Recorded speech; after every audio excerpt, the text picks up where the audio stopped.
you very much for this chance to speak with the graduate students, because the reality is that AERA thrives because of the faculty that are engaged, people that work in education research, and of course, most importantly, the people that are going to take over this association in the future, which are the graduate students. So to all you graduate students, I'm particularly pleased to be able to do this for you. The first thing I'd like to do is talk a little bit about our theme.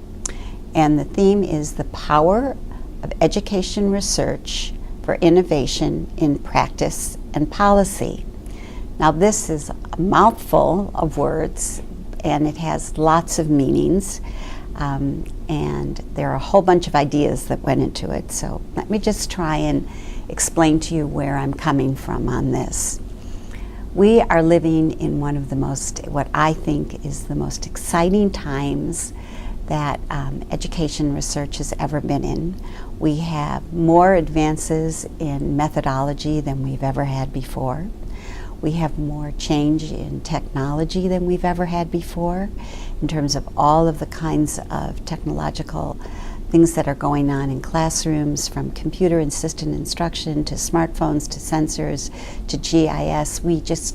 Our world is changing in the ways that we collect data, that we understand our environments, and all of this is happening because of the fact that people have ideas, and these ideas are being infused into these research tools for the purposes of making change, and change that hopefully will affect practice. And I always believe that it's practice first that influences policy.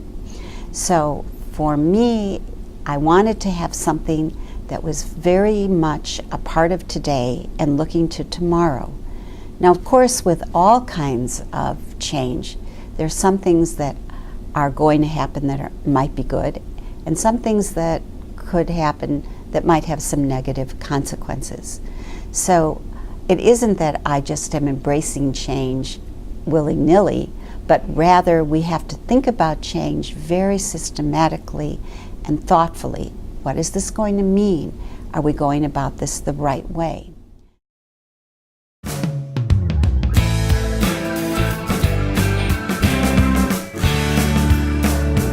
So what would I hope that graduate students would be able to do with this information? Well, AERA is a wonderful place because there are all kinds of opportunities for you to get involved. One is that there are special sections for graduate students that come about through the Graduate Student Association. Then there are all the SIGs, where it's great for you to be able to send in proposals. And finally, each of you has your own division that you belong to, and divisions also have special sections for their graduate students.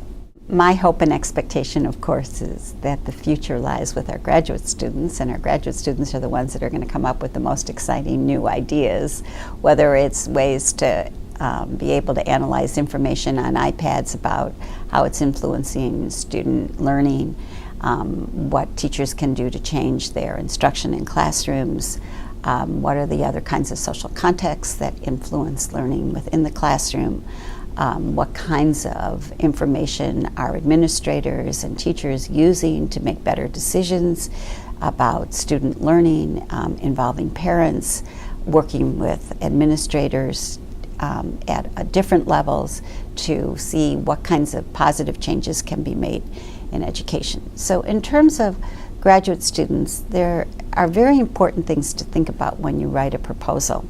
And this is not just for AERA, but in all kinds of work that we do. And a theme is a broad idea. And I developed this theme for the whole AERA. So think about it, there are all these different divisions, and I'm trying to appeal to a whole body of people and to see if their different sections can come up with ideas that interface with this theme. But when it comes to writing a paper and when it comes to preparing a proposal, what you really want to do is you really want to focus it on a question. And that question can't be so broad. Remember, the theme is out there because it's to embrace a whole association. What you're trying to do is take one small slice of that idea and develop your own idea around it. So you don't have to think about the whole. What you really are trying to do is to think very specifically about a particular idea, an idea that might have a whole lot of relevance to the theme and some that might have a smaller relevance. But the most important thing about preparing an AERA proposal is threefold. One, that you have a very important idea. Two, that you can justify that idea with a source of evidence. And three, that you've analyzed that evidence in a way that it makes sense with respect to the question that you're trying to answer. So those are the most important parts of how to put together a proposal for the AERA meeting. And it is really how you think about that question and how you narrow that question down and the evidence that you're going to use to look at that particular question that's really critical in how you prepare your proposal for the meeting.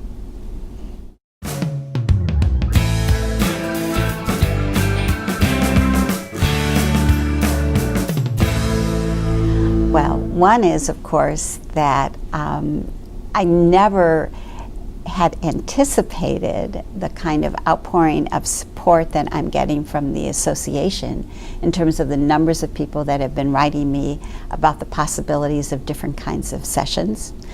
Another thing that I have been really a little bit overwhelmed about are the numbers of people that would like to get more actively engaged in AERA from the foundations, from companies. I've had numerous people contacting me, and which I was very surprised about, that are outside the academy who would like to get more actively involved in what AERA is all about. And I think that this speaks a lot to how the world of educational research and education is changing. We have now more commercial vendors that are engaged in what we do. There are people that are doing all kinds of work within the educational research enterprise that are not part of the academy, as well as people in the academy doing extraordinary things that we've never been able to do before. So it's all of this that is coming to bear into the meeting that is really giving me a tremendous sense of, wow, we're really in a very unusual time, and I expect to see some wonderful sessions in this coming meeting. I hope to see you all in that wonderful city of sisterly and brotherly love, Philadelphia.